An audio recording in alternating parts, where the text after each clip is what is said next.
Thank you for watching the Solutions tutorial on saving the BPTC spreadsheet back to the Iseries.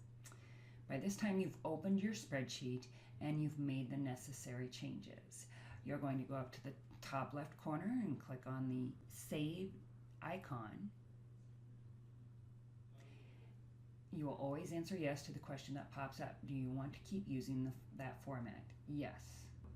Then you can go ahead and click on Save back to the Iseries. You're going to choose ComCrew if you're the auditor, ComChris if you're the assessor. We're going to choose ComCrew. You're going to click drag and drop.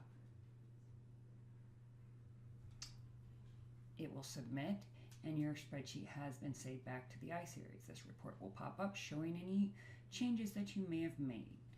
You can go ahead and close the report. Once you've closed the report, if you'd like to see that report again, you can go to your C drive, Query Data folder, and the report will be saved there as BPT.